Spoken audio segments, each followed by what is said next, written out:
Paralelamente, possui uma sensibilidade mais profunda. Ele tem seus amores e seus pudores, e quando sua alma se abre diante do infinito, quer ficar sozinho.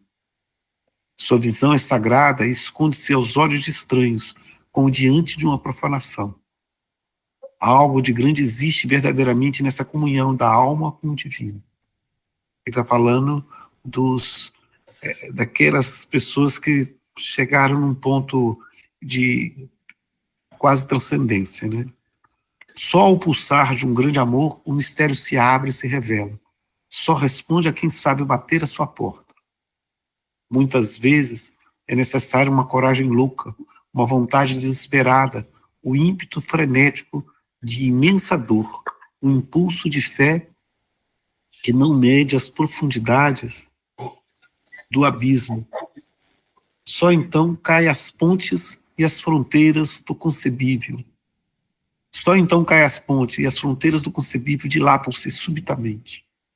Uma sensibilidade primorosa protege especialmente esses fenômenos de comunhão profunda que detém diante da violência do ignaro, não admitido pelas forças protetoras do mistério, e sim na destruição das coisas exteriores, que ele pode perceber nada além disso. Riqueza de alma que não é roubada e nem usurpada. O gênio é conquista individual, merecida com esforço, e somente quem a alcançou pode gozá-la, porque é sua. Um feixe de sentidos novos, fundidos numa síntese de uma percepção anímica, permite-lhe o gozo de belezas sutis, hoje supersensórias. Uma estética mais profunda nasce da arte divina do bem, que realiza a íntima e mais alta beleza do espírito, não a das formas, que seja a criação do homem ou da natureza. Como ele está falando do homem, né? Desse super-homem, ou daqueles que estão conquistando, por isso que ele está falando, né? Quando ele tem esse processo de conexão com o divino, né? Mais do que contemplação, é a realização em si de uma perfeição superior e de uma harmonia universal, conquista de valores imperecíveis, criação de um organismo espiritual de eterna beleza. A gente só vai entender isso aí quando a gente chegar perto.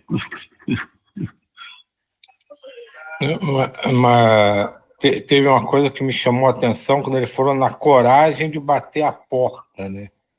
Então não é só a gente aprender, a gente entender que mesmo os seres que a gente considera superiores, eles são superiores a nós na nossa capacidade de entendimento, mas que eles estão no mesmo processo, só que em outra fase.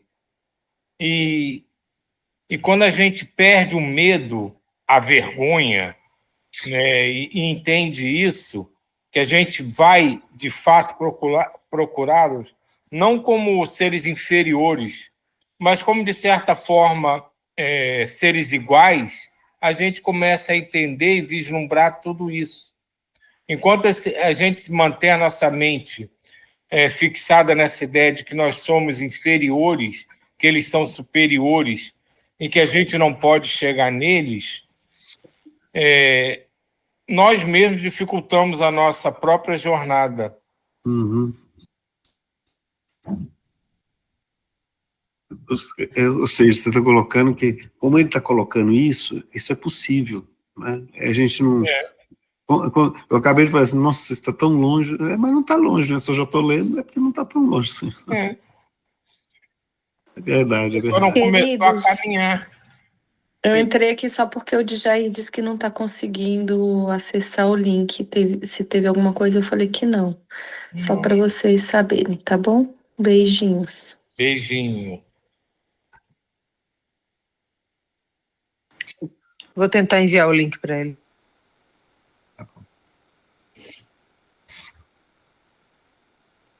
Mas eu acho que, de alguma forma, todos têm, tipo assim, uma fresta desse visualizar aí deles. em um determinado momento, em segundos, sei lá, não sei nem como falar assim, que você de alguma forma tem esse encontro no qual você sente essa coisa toda aí, mas é tão rápida, né? É muito rápido e você fica com essa memória de que um dia você entrou nesse lugar. Não sei se vocês já perceberam isso, de um dia, não se, é uma fração de tempo muito pequena, você vislumbrou esse lugar. E aí depois você volta. Aí você volta e às vezes você fica com essa memória porque você não consegue, né, voltar nesse local, nesse nisso e você fica você sabe que existe, mas você não consegue acessar, né? E aí eu não sei, aí não sei, é o medo que ele fala, né, dessa coisa da coragem de bater na porta, essa essa grandeza que a gente sente, eu não sei o que que é, mas acho que em algum momento na vida a gente passa por é mostrado pra gente esse local bem pequenininho, assim, bem rápido, mas eu acho que sim. Engraçado, ouvindo você falar, me veio na cabeça uma analogia boba, né, que não é exatamente perfeita, mas que se encaixa, que é aquela que acho que todo mundo já até falou e ouviu isso, né? Ah, alguém precisa resolver alguma coisa ou pedir alguma coisa, aí o medo, né, não deixa ela tomar uma atitude, ou, por exemplo, um aluno que tem que falar com o professor, mas fica com receio, porque é o professor, e alguém vira para ele, ó, vai lá, pô, o não você já tem. E eu acho que é mais ou menos por aí. A gente fica com receio de, não, e se eu for lá e me decepcionar? Se eu não for atendido? Se ninguém atender a porta quando eu bater? Como é que eu vou ficar? Será que também não passa um pouco pela... Não seria exatamente vaidade, mas, assim, uma decepção própria, né? Uma vergonha até. Poxa, fui lá, bati a porta e ninguém me atendeu. A gente entender que para eles isso não é possível. Se a gente for lá e bater a porta, alguém vai abrir a porta e vai nos atender. Isso mesmo. Se fosse muito fácil, todo mundo já estaria, né? Então, vencer as nossas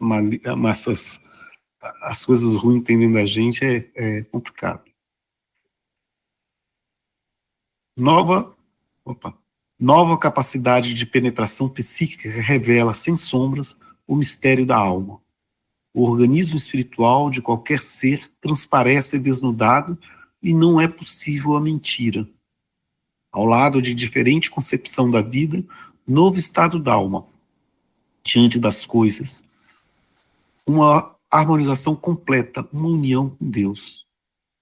O espírito repousa em grande calma interior, a paz de quem conhece a meta.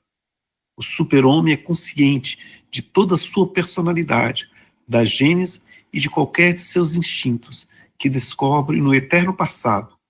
Conhece sua história, uma longa história tecida de férrea logicidade, em que nada morre, nenhum valor se perde, jamais, e nessas bases antecipa seu futuro, prepara-se e o que quer. E o quer. Daí o domínio de todas as forças do próprio eu. Daí a sagacidade de saber dominar por entre os impulsos da vida. Ele compreendeu a dor ao subir à fonte do mal e não se agita mais numa tormenta de rebelião, de ira, de inveja. Só tem uma reação, a da reconstrução silenciosa e consciente, assumindo sozinho, sem passar para os outros, todo o trabalho do próprio dever. Ele sabe que a dor conquista e seu esforço na vida é fecundado de conquistas espirituais. E não é, como se diz, não é fácil, mas não é impossível, né? Então, o espírito, vivendo em relação com os mais distantes momentos do grande esquema do próprio progresso, supera o tempo e a dor. Sua vida se desfralda como um cântico de gratidão, nas mais profunda música da alma. A harmonia, depois até em itálico, né? A harmonia interior é sua grande festa. É a alegria de sentir-se sempre relacionado e de acordo com o funcionamento orgânico do universo. Nele, ser eterno e, embora pequeno, sentir-se parte integrante e em ação. A consciência de encontrar-se na posição de que a lei lhe determinou para seu próprio bem, de mover-se sempre no seio da justiça divina, da divina justiça. O cântico no coração da voz, grata da consciência, que conforta e aprova. O viver nessa visão da logicidade e bondade de tudo. Nessa luz de espírito, como numa atmosfera própria e vivificante. Toda essa saciedade da alma e de equilíbrio moral é a mais intensa felicidade do super-homem. Este é o paraíso no ápice das ascensões humanas. Esta é a máxima perfeição e felicidade que vosso concebível pode hoje conter. Com isso, completa-se o caminho da evolução individual na Terra, para continuar mais tarde a emigrar para novas dimensões.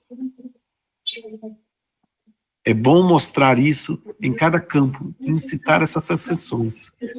Nossa viagem não foi realizada inutilmente. Será um impulso qualquer. Será um impulso. Qualquer um refletirá e apressará o passo. Retornaremos mais adiante o estudo do fenômeno sob um ponto de vista social, a fim de que nossas conclusões atinjam e resolvam, numa concepção mais ampla, também os problemas da coletividade. É legal essa parte que ele finalizou aí, né, sobre a questão do... que mais adiante, né, ainda no livro aqui ou em outros livros, ele vai ver essa questão da transformação do indivíduo para aquilo que a gente veio realmente fazer, a transformação da sociedade, da coletividade.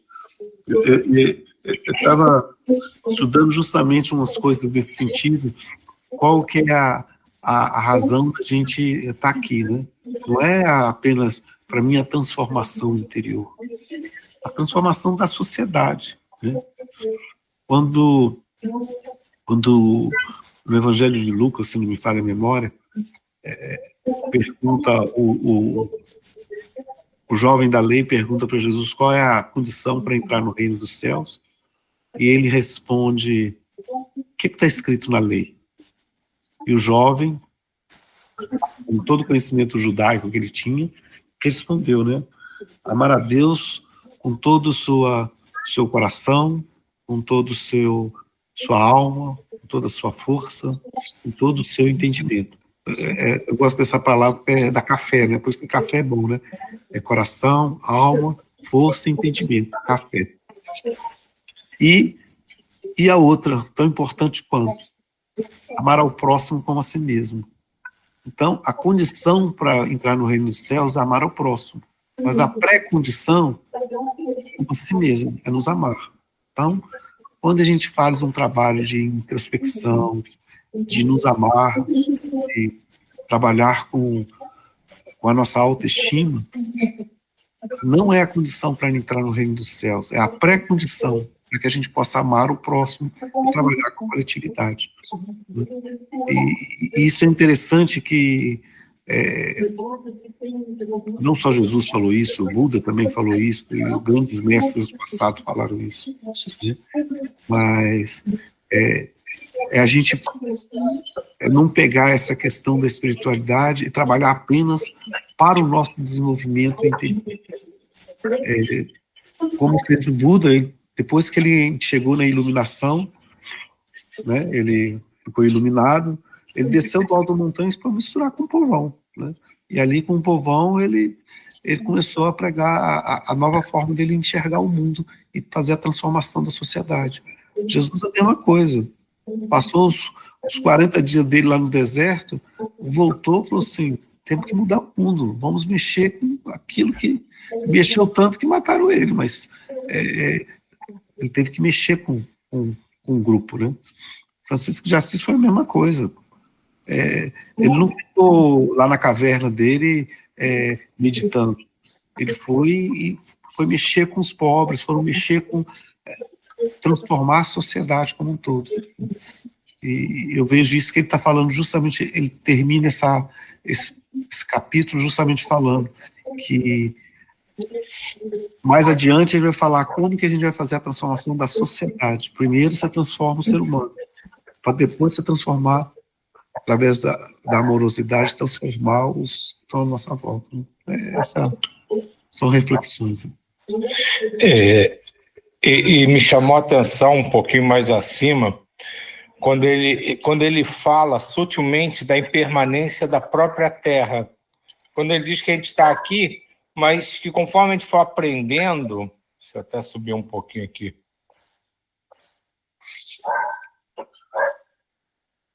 O caminho da evolução individual na Terra, aqui.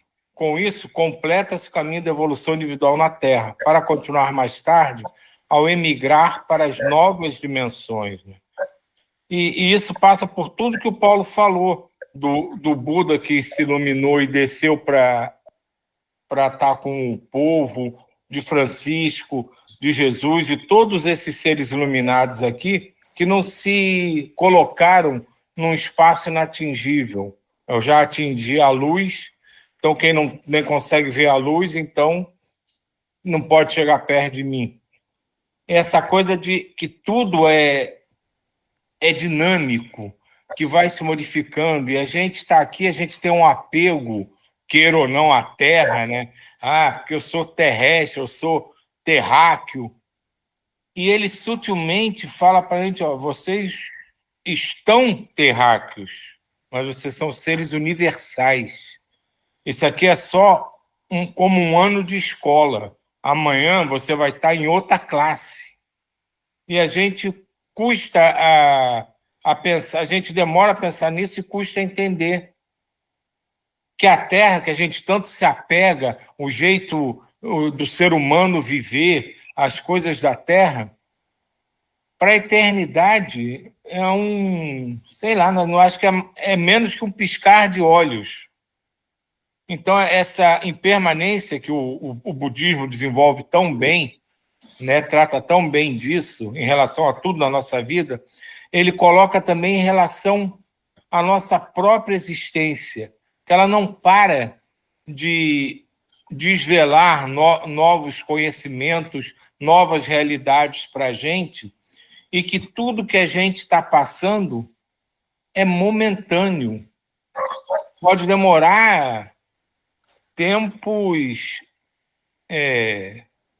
inconcebíveis para nossa capacidade de lidar com o tempo e entender o tempo, mas que para a criação, para o universo, é um nada. Eu fico pensando aqui assim, eu tinha um cunhado, já falecido e tudo, que, na verdade, assim, eu nasci numa família kardecista, mas no final das contas todo mundo tinha muito essa questão de indianos e de todos esses caminhos religiosos. Então, e essa coisa do mundo, né? De voltar ao mundo. É interessante, a gente volta ao mundo, mas o mundo não volta na gente, né? Quando você consegue o status desses seres, né? Eles conseguem vir ao mundo, mas eles não se deixam levar, né? Esse apego a essas coisas, eles compreendem, né? O mundo, mas o mundo não entra mais. Eu falo o mundano, sei lá, os apegos todos não entram mais dentro da gente. E às vezes eu vejo isso. Quando eu falo dos apegos, né, Silvio, que eu falo às vezes e tudo, e você falou aí, a mesma coisa, impermanência, é que as possibilidades, elas sempre estão muito próximas da gente. O problema é que nós temos muito apego. Eu estava pensando aqui, assim, sobre isso. A gente se apega a tudo, tudo, tudo. A dor não como um elemento de crescimento, mas a dor como um elemento de apego mesmo, de prisão na gente, né? A gente não transcende e a gente fica muito preso a tudo. Tudo engancha a gente e impede a gente de fazer esses altos voos, né? E é muito esquisito isso, né? Porque ao mesmo tempo que nós reclamamos e tudo, mas ao mesmo tempo a gente se engancha. Igual agora, quando você falou da oração, né? Do planeta, da gente fazer um planeta mais solidário, mais tudo, né? E de repente, quando a gente se vê numa situação, né, X, a gente se vê também já enganchado, tomando partido, ficando chateado e tal, porque ainda não consegui. O mundo entra dentro da gente, né? O mundo toma parte da gente e a gente se envolve e a gente se apega a essas coisas. E se a gente conseguisse ver sem se apegar, né? Sem se deixar se envolver, né? Seria muito bom. Isso aí é engraçado que, falando nisso, até esse processo, né, que tanto, né, é falado, principalmente no espiritismo, da transição planetária, as pessoas torcem para conseguirem pegar o ônibus, né, que vai levar para um novo planeta, mas para continuar na Terra. Dificilmente alguém pensa, não, a Terra está evoluindo, eu vou me modificar também, e mesmo que eu melhore, atinja todos os objetivos, né, mesmo que eu passe de ano, não é para continuar na Terra, que aqui não é a classe onde eu vou ter os meios para o meu aprendizado, meu próximo aprendizado. Raramente você vê alguém assim, a gente pensa em reencarnar, a gente quer voltar para a Terra, quer reencontrar as pessoas que a gente conheceu na Terra. Então, e quando ele fala isso de depois você vai largar a Terra e vai para outras dimensões, é para a gente começar a entender isso também. Aí passa pelo apego que você estava dizendo. A gente tudo, mesmo tendo um pouco de consciência, mesmo aspirando aumentar a nossa consciência do universo, do mundo espiritual, de tudo, a gente pensa em fazer tudo isso na Terra. A gente não pensa em ir para outro lugar, não. Isso é interessante, você me lembrou assim. Você imagine, você é professor ou professora do primeiro ano do ensino fundamental. No início do ano, as crianças entram analfabetas, não sabem ler nem escrever. E você faz um esforço danado para chegar no final do ano, elas estarem lendo minimamente bem, né? Escrevendo minimamente bem. Aí você vai, consegui. Aí chega ano que vem, de novo. Pô, mas eu não tinha ensinado tudo ano passado? Não, agora não somos os outros. Para mim é a mesma coisa. É mais ou menos na Terra, quando a gente fala assim, o ser humano não mudou. Claro, é uma sala de aula, né? Como você colocou, nós estamos no primeiro ano. Então, na hora que o cara compõe, ele não volta aqui mais não. Há 200 mil anos atrás, o ser humano comportava do mesmo jeito. É claro, os que passaram de ano foram embora, entraram novos. Exatamente, essa analogia foi perfeita. Gênio e neurose, capítulo 84. Concluiremos a exposição da teoria do super-homem. Então, ele tá, justamente é o capítulo anterior que estava falando do super-homem, né, que é essa ideia da nova fase da humanidade, né?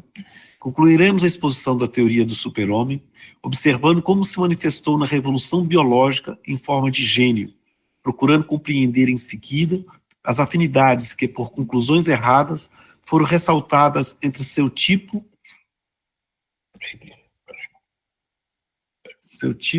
Peraí que deu um tilt aqui. E a degradação neurótica.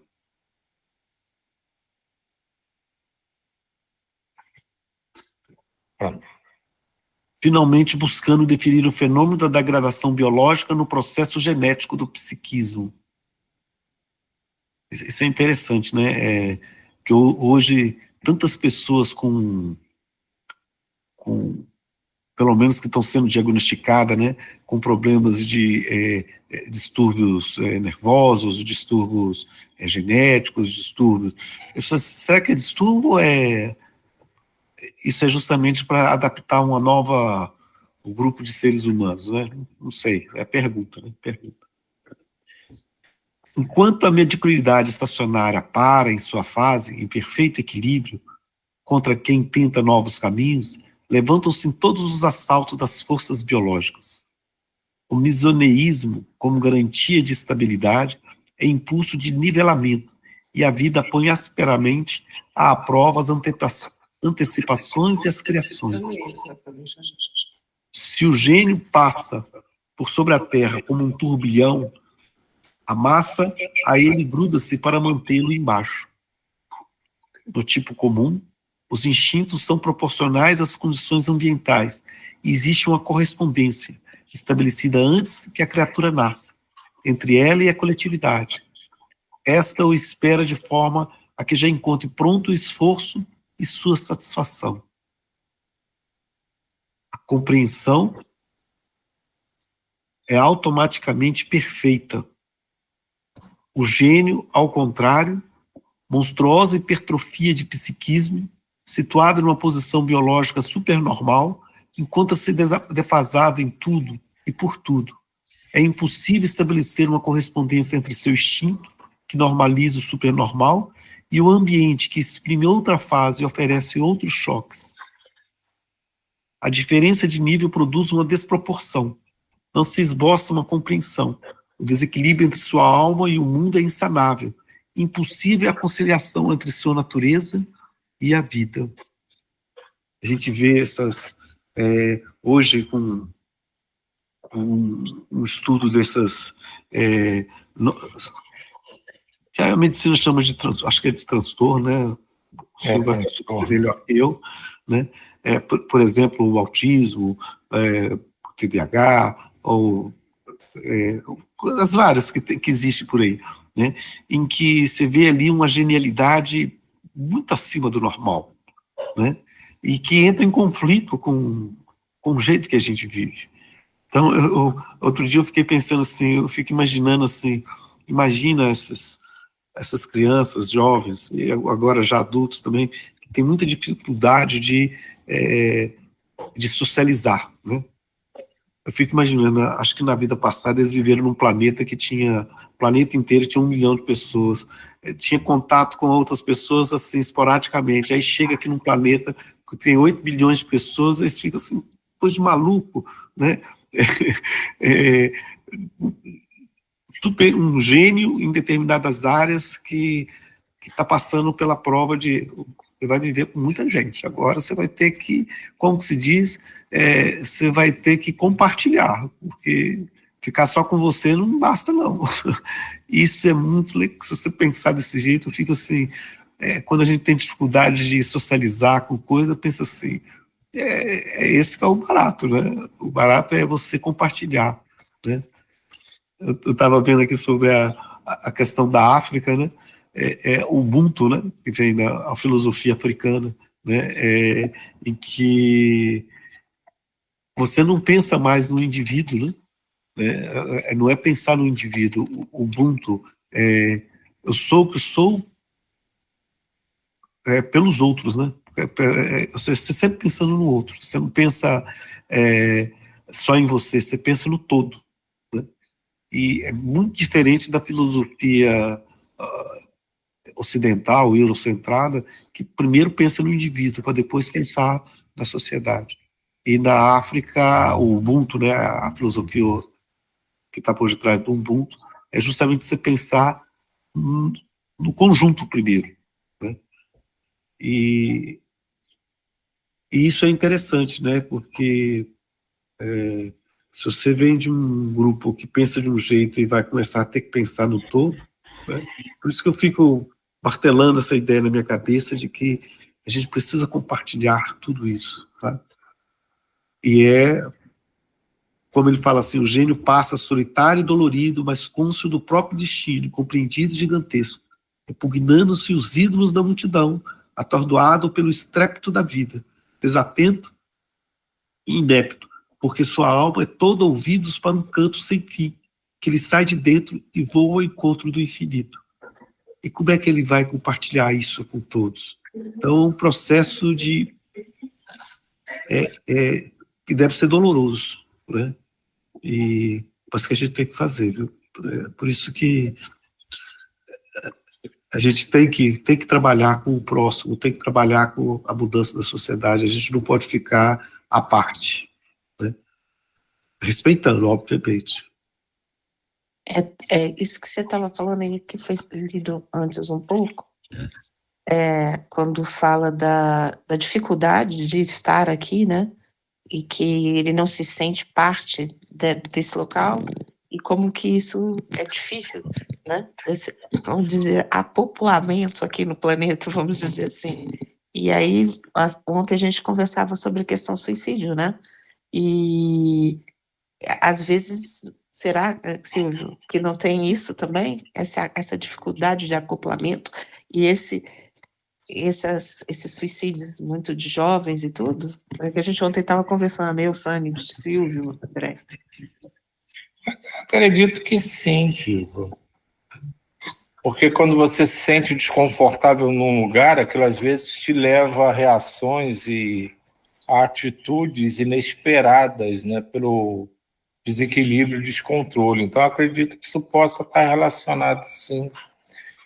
Mas, ouvindo o Paulo, me chamou muito a atenção o fato de como a inteligência mal interpretada é perigosa para a gente. Você vê que essa filosofia que ele está mostrando aí, né, não sou eu, somos nós, ela começa no continente que é tido como o mais pobre, o mais ignorante, o mais miserável, o mais tudo de ruim da Terra. Enquanto os continentes que vibram e se vangloriam da sua inteligência, da sua capacitação tecnológica, industrial, tudo, são cada vez mais egoístas. E é aquela relação de que por que o cara rico é mesquinho e o pobre, o que tem pouco, dá com mais facilidade, compartilha com mais facilidade. Então, é uma coisa que a gente precisa pensar. Por que os conceitos, né, os preceitos, as atribuições que deveriam mostrar que nós estamos caminhando para frente, nos fazem agir de forma pior do que aqueles que a gente, na nossa ignorância, na nossa egolatria, na nossa vaidade, achamos que não chegam nem perto da gente, porque são insignificantes.